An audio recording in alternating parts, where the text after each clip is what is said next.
이제부터 좀 장점에 대해서 얘기를 해보겠습니다. Z 폴드2의 장점은 여전히 이 펼쳤을 때 있는 안쪽에 압도적으로 넓은 스크린이에요. 예를 들면 뭐 유튜브를 보면 정말 넓어요. 정말 넓고 그냥 넓습니다. 유튜브 볼 때 이런 거 좋죠. 뭐 이렇게 접으면은 이렇게 보다가 넓은 화면을 보다가 접으면 댓글 같은 것들 이렇게 볼 수 있고요. 아무튼 그냥 뭐 화면 자체가 너무 넓습니다. 넓고 좋아요. 넓은 스크린에 대해서는 다른 안드로이드에서도 그렇고 아이폰에서도 그렇고 뭐 적수가 없죠. 뭐 아이패드 미니 정도가 비벼볼 만한 대상이고요. 아이패드 미니랑 넓이 자체는 이제 뭐 거의 등가인 것 같아요. 1세대 폴드보다도 더 화면이 넓어져서요. 그래서 넓이는 아이패드 미니랑 비슷한 상태인데 가운데 이 접힘이 있어서 아이패드 미니 대비로는 좀 그 점이 보기는 싫지만 스크린 자체가 OLED 특유의, OLED 특유의 고급스러움이 있어서 그런 아이패드 미니 같은 소형 태블릿 대비 접는 편의성이 그걸 빼고서도 스크린 자체가 좀 더 우등하게 느껴집니다. 더 좋은 것처럼 느껴져요. 그 넓은 화면, 그리고 넓으면서도 컨트라스트 좋고 밝기 아주 훌륭하고 요게 1세대에도 있었지만 2세대에 와서 조금 더 개선된 제일 그 갤럭시 Z 폴드2의 가장 좋은 점이라고 저는 생각이 되고요. 이제 그 1세대 대비로는 이 바깥쪽 스크린이 상당히 넓어져서 1세대는 사실 제가 이걸 가지고 다니면서 1년 동안 쓰면서 이 바깥쪽 스크린 쓸 일은 거의 없었어요. 정말 아주 드물게 한 손에 뭔가 짐을 들고 다니면서 어쩔 수 없이 한 손으로 폴드를 사용을 해야 되거나 삼성페이 같은 거는 접은 상태에서만 되기 때문에 뭐 그럴 때만 잠깐 보는 화면이었지 이걸 실사용하는데 그 바깥쪽 화면을 쓰지는 않았는데 제가 1개월 정도 2세대 Z 폴드2를 사용을 하면서는 스스로도 그냥 뭐 모르는 사이에 이걸 펴지 않은 상태에서 꽤 폰을 사용을 하게 되더라고요. 그런 점을 저도 느낄 수 있었고 실제로 뭐 좀 보여드릴게요. 뭐 예를 들면 인터넷 같은 거 사용을 할 때 인터넷 앱을 똑같은 앱을 띄워보면 화면이 넓이가 워낙 차이가 나다 보니까 이 바깥쪽 스크린에서 뜨는 키보드의 크기조차도 너무 차이가 나서 1세대 갤럭시 폴드에서는 이 키보드를 입력하는 게 상당히 스트레스풀하고 힘들었는데 2세대는 뭐 그렇지 않아요. 한 손으로 입력하기 되게 좋고요. 똑같이 네이버 메인 화면을 띄워보고 이렇게 뉴스 같은 걸 보면 척 봐도 이쪽에서는 조금 보기가 갑갑하구나 뭐 이런 거 느껴지는데 그것 대비 2세대에서는 꽤 쓸만하다라는 걸 느낄 수가 있어요. 이걸로 계속 보는데 전혀 뭐 불편함이 느껴지지 않습니다. 아이폰 SE 정도 크기랑은 뭐 비슷할 것 같고요. 아이폰 11 프로랑 비교해봐도 표시되는 정보량이 뭐 결코 적지 않습니다. 이렇게 뭐 같은 뉴스를 한번 보면요. 아이폰 11 대비 뭐 전혀 밀리지 않아요. 충분히 많은 양의 내용을 표시를 하고 바깥쪽으로 보는 게 그렇게 괴롭지 않아요. 그러다가 이걸 펴서 보면은 너무 좋죠. 요게 그냥 갤럭시 Z 폴드2의 그냥 일반인도 느낄 수 있는 거의 유일한 장점이자 뭐 압도적인 장점일 것 같고요. 1세대 갤럭시 폴드를 사용을 하다가 지난달에 영상을 올렸을 때 이 펴는 것 자체가 상당히 뻑뻑하고 잘 안 펴진다 뭐 이런 말씀을 드렸었는데 그때는 이 뻑뻑하게 펴지는 게 좀 불편하고 힘도 많이 들어간다고 생각을 했었는데 지금은 다시 1세대를 써보면은 이거 뭐야 이러다가 이렇게 접혀버리네? 그냥 접히네? 이게 그때는 이걸 사용할 땐 되게 당연했었는데 되게 불편하더라고요. 그것 대비 이렇게 2세대는 화면을 보고 있으면 상당히 안정성이 있어요. 뭐 이런다고 다시 접히지 않으니까요. 근데 이게 처음에는 조금 불편했는데 이제는 조금 더 이게 좋더라고요. 내가 접고 싶을 때는 확실히 좀 힘을 줘서 접고 그래야만 이렇게 세워놓을 수도 있고 이거는 그냥 뭐 좋은 점인 것 같아요. 2세대에 와서 개선된 점이라고 볼 수 있고요. 그래도 아까 제가 그 한참 동안 그 프로세서에 대해서 그냥 불평을 늘어놨었는데 A13 칩, A14 칩 이런 애플 실리콘에 비해서 조금 부족한 것이지 안드로이드 중에서는 내가 안드로이드를 꼭 써야만 되면 아까도 말씀드렸지만 안드로이드 중에서는 그래도 제일 빠른 프로세서예요. 스냅드래곤 865가 현재로서는 그거를 채택한 안드로이드 중에서는 그래도 가장 빠른 폰이다. 뭐 요거는 어떻게 보면 장점이라고 얘기를 할 수도 있을 것 같고요. 화면이 넓어져서 멀티태스킹이 더 쓸만해졌다는 것을 1세대 대비 개선점이라고 얘기할 수 있을 것 같아요. 1세대에서는 제가 굳이 이 폴드의 장점이 멀티태스킹이긴 한데 1세대의 멀티태스킹은 조금 괴로워요. 화면이 이렇게 넓지 않다 보니까 너무 좁잖아요.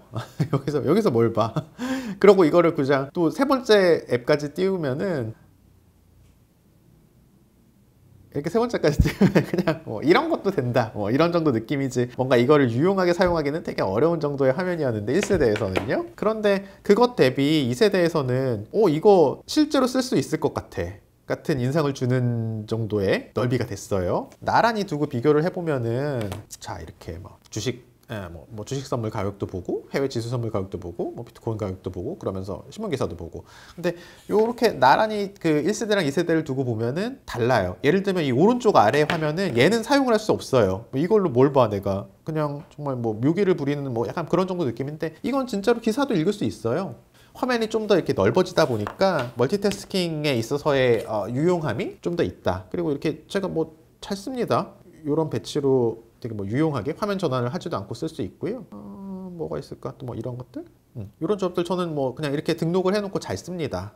실시간 이렇게 블룸버그 기사를 보면서 지금 주가도 보고 차트도 보고. 이쪽에서는 사실 뭐 예를 들면 뭐 메신저를 쓰거나 아니면 뭐 유튜브를 보거나 뭐 이럴 수 있는데 실제로 써요. 그냥 이거는 뭐 마케팅 기믹이나 뭐 테크놀로지컬 기믹이 아니라 실제로 사용을 실생활에서 약간 익숙해지게 되면은 사용을 하게 되고 저는 꽤 많은 경우에 그냥 두 개의 화면을 틀어놓고서 써요. 가장 유용하게 쓰는 상황을 뭐 약간 보여드릴 수가 없는데요. 프라이버시 문제 때문에. 그렇지만 뭐 여러 개의 화면을 유용하게 잘 씁니다. 할 수 있는 게 없는데 너무 뭐 전재산이 자꾸 나와서 예를 들면 뭐 이렇게 이런 것들 잘 쓸 수 있어요.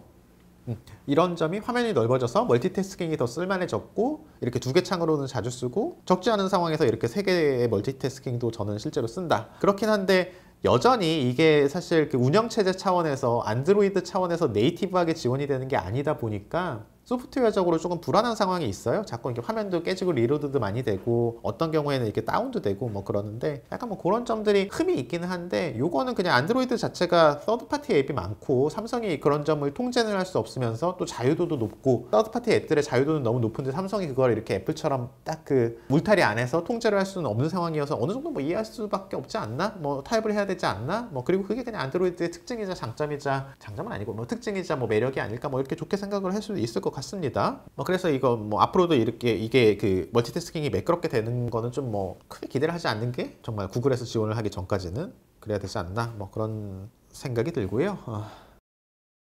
그 외에 또 자잘한 장점들을 말씀을 드리자면은 회사에서 구글 앱스 아니면 G Suite 뭐 이런 것들을 지원을 하면은 이 삼성의 그 낙스라고 하는 그 보안 인클레이브 그 하드웨어로도 그렇고 소프트웨어적으로도 완전히 갤럭시 폴드 안에 저장 공간을 독립적으로 구획을 나눠서 그 안에다가 보안적으로 민감한 데이터들을 분리를 하고 그 데이터들을 해독할 수 있는 키가 없으면은 얘를 외부에서 연결을 해서 데이터를 다 빼가려고 그래도 그 인클레이브 안에 들어있는 데이터들은 해독을 할 수 없게 만드는 기능이 있어요. 그런 보안 기능이 있는데 그게 이제 삼성에서는 낙스라고 마케팅을 하는 그런 기능이 있는데 그 회사에서 사용하는 여러 가지 솔루션들을 사용을 해보면은 흔히들 많이 사용하는 게 이제 구글의 G Suite랑 마이크로소프트의 팀스 뭐 이런 것들인데 마이크로소프트는 이 보안 인클레이브를 사용을 하진 않는데 구글 G Suite를 사용을 하게 되면은 이렇게 뭐 퍼스널 개인적인 앱들이랑 워크랑 완전히 그냥 별개의 핸드폰처럼 분리가 돼서 두 개 사이에 제가 굳이 허가를 하나하나 허가를 하지 않으면 아예 소통이 되지가 않아요.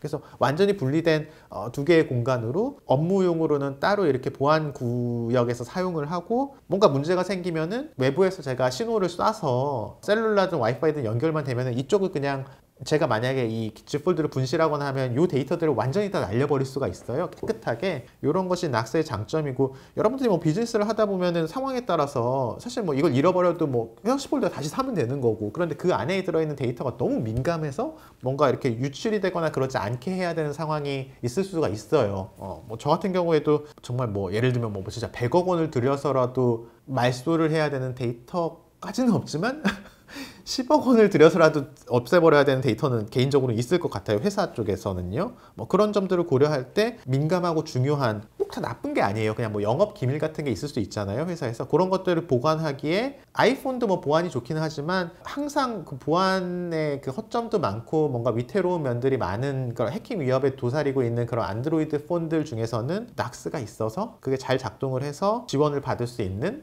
장점? 그런 게 뭐 저 개인적으로는 그런 것도 장점이라고 생각이 되고요.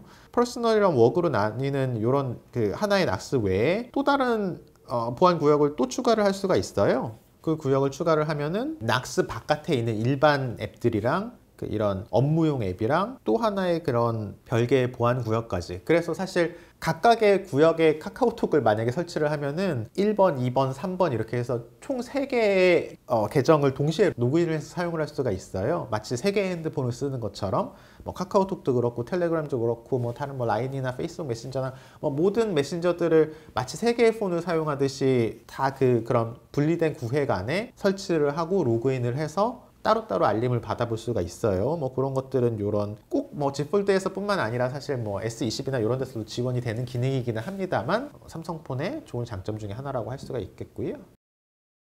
USB-C 충전 포트랑 외장 모니터의 HDMI 포트를 연결을 해서 삼성 그 DeX라는 데스크탑 익스피리언스라는 그 DeX 기능을 사용할 수 있다는 점은 또 특정한 환경에서는 의미가 있는 장점이 될 수 있어요. 저는 뭐 아주 드물게 1년에 한 번이나 2번 정도 그 기능을 사용할 일이 있는데 좋은 기능, 있으면 좋은 기능이긴 하지만 사실 활용할 수 있는 유저는 뭐 1% 미만일 것 같아요. 덱스로 연결을 하면은 거의 데스크탑 컴퓨터처럼 이용을 할 수는 있어요. 그런데 뭐 굳이 뭐 랩탑이랑 그 뭐 아이맥이랑 뭐 맥프로 같은 걸 놔두고 굳이 뭐 덱스를 연결해서 사용을 해야만 하는 상황이 그렇게 많지는 않으니까 뭐 다 클라우드로도 데이터들 다 소통하고 할 수 있는데 그래서 뭐 현실에서 많이 쓰지는 않습니다만 그래도 뭐 해외여행을 가는데 뭐 랩탑까지 챙기기 좀 불편한 상황에서 그냥 블루투스 키보드 하나 가지고 덱스로 연결을 해가지고 뭐 비즈니스 관련된 뭐 또 그런 나스 같은 기능도 있으니까 뭐 그런 일을 할 수는 있다. 뭐 이런 것들은 뭐 의미 있는 장점이 될 수 있을 것 같습니다. 유용하기로는 그 애플에서 곧 그 파워드랍이라고 그 최근에 한 2년 전부터 출시된 플래그십 갤럭시들은 이 갤럭시에서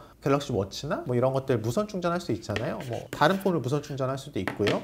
그런 식으로 무선으로 전력을 쏴주는 기능이 있는데 와이어리스 파워쉐어 뭐 이런 거 하면 이렇게 하고 자 보세요.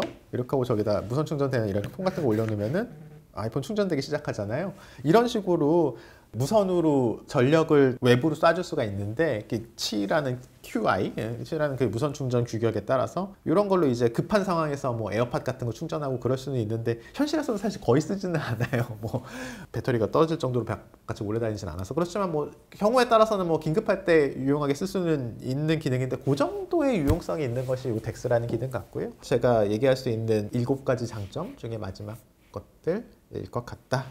그것이 이렇게 제가 지금까지 8개의 단점과 7개의 장점 정도 얘기를 말씀을 드렸는데 지난 1개월 동안 Z 폴드 2를 사용을 하면서 그리고 더 멀리는 1년 이상 그 1세대 폴드부터 시작해가지고 1년 이상 삼성의 폴드폰을 사용을 하면서 제가 느끼게 된 소감이자 리뷰이자 장점, 단점이다. 그렇게 말씀을 드릴 수가 있겠네요. 자, 이걸로 삼성 갤럭시 Z 폴드 2 리뷰는 마치도록 하겠고요. 끝까지 시청해 주셔서 감사하고 저는 또 오늘 언박싱한 애플워치 시리즈 6부터 시작해서 여러 개의 애플워치들과 다양한 신제품들 언박싱, 리뷰, 영상 같은 것들로 찾아뵙도록 하겠습니다.